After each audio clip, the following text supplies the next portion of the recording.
আসসালামু আলাইকুম everyone, welcome back to my channel. আপনারা সবাই কেমন আছো? আজ আমি আপনাদের মাঝে নিয়ে আসলাম কলেজে ঠান্ডা করা আইসক্রিমের রেসিপি। আর এই আইসক্রিমের সাথে আমাদের অনেক পুরনো দিনের পরিচিত। আর এই আইসক্রিম কিন্তু আমরা বহুত আগেকার দিনের একটা করে খেয়েছি। তো বিয়াস, আর এই আইসক্রিম বানানোর জন্য এখানে আমি 3টা কাঁচা আম নিয়েছি। আর অফ ক্যামেরা এগুলোকে কেটে নিয়েছি। আর আমের যে খোসা সেটা ফেলে দিয়েছি। তারপর চুলায় আমি আম বসিয়ে নিলাম। তারপর দিয়ে দিচ্ছি পানি 1 কাপ। তারপরে অফ ক্যামেরায় সিদ্ধ করে নেব। আমগুলো সিদ্ধ করে নিয়েছি এরকম করে। তারপরে আমি একটা ব্লেন্ডার জারে নিয়ে নেব। তো ভিউয়ার্স, আর আম যে সিদ্ধ করেছিলাম আমি 2 ঘন্টা ফ্যানের নিচে রেখে ঠান্ডা করে নিয়েছি। তারপর দিয়ে দেব 1 কাপ চিনি, 1 কাপ আখের গুড়। আপনারা এখানে চিনি দিয়েও বানিয়ে নিতে পারতাম। আর এখানে আখের গুড় আর চিনি দিলে টেস্টটা ভালো আসে। আর দিয়ে দিলাম 3টা কাঁচামরিচ। আর দিয়ে দিচ্ছি 1 টেবিল চামচ জিরা। এখানে ভাজা জিরার গুঁড়ো আর মিষ্টি জিরার গুঁড়ো আমি নিয়েছি, তো এটা মিলিয়ে 1 চামচ। আর দিয়ে দিলাম কালার আসার জন্য একটু পোর্ট কালার, গ্রিন কালার রং। আর দিয়ে দিচ্ছি 1 চিমটি লবণ।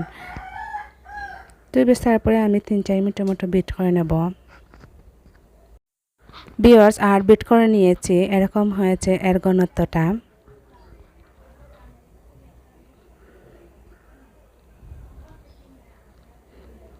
তারপর নিয়ে নেব আইসক্রিমের মোল। আর আইসক্রিমের মোলের মধ্যে আমি এখন ভরে নেব। ভিউয়ার্স, আর এই আইসক্রিম কিন্তু আমরা ছোটোবেলা অনেক খেয়েছি। কে কে এই ছোটোবেলা আইসক্রিম 1 টাকা দিয়ে খেয়েছেন অবশ্যই কমেন্ট করে বলবা। আর আগে কিন্তু আটা না দিয়ে যে আইসক্রিমটা খেয়েছি অনেক স্বাদ ছিল। এখন 10 টাকা দিয়ে খেয়ে কিন্তু এই স্বাদটা নেই।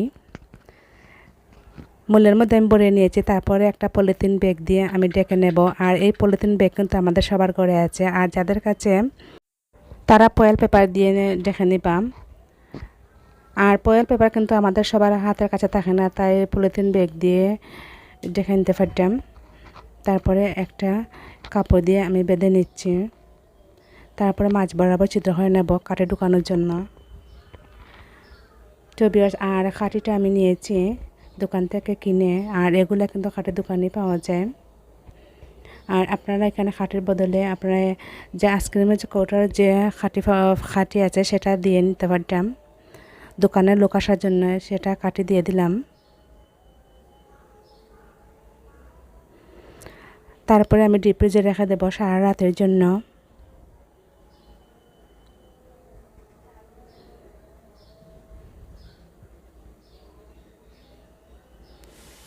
ডিপ ফ্রিজ থেকে আইসক্রিমটা বের করে নিয়েছি। তারপরে পানির মধ্যে 1 মিনিটের মতো রেখে দেব।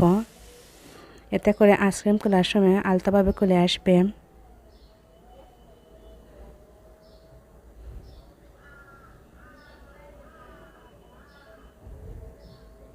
তারপরে এখানে একটা প্লেটের মধ্যে আমি আইসের টুকরা নিয়েছি। আইসক্রিমটা রেখে দিলে আইসক্রিমটা আর গলবে না। তো বেশ, আজকের এই সহজ আইসক্রিম রেসিপিটি কেমন লাগলো? আশা করি আপনাদের কাছে ভালো লেগেছে। আর ভালো লাগলে অবশ্যই একটা লাইক করে দিবা। তাহলে আজকের মতো এখানে বিদায়। আবারও আপনাদের মাঝে কোনো আইসক্রিমের রেসিপি নিয়ে আসবো। আপনারা ভালো থাকবা, সুস্থ থাকবা। আল্লাহ হাফিজ।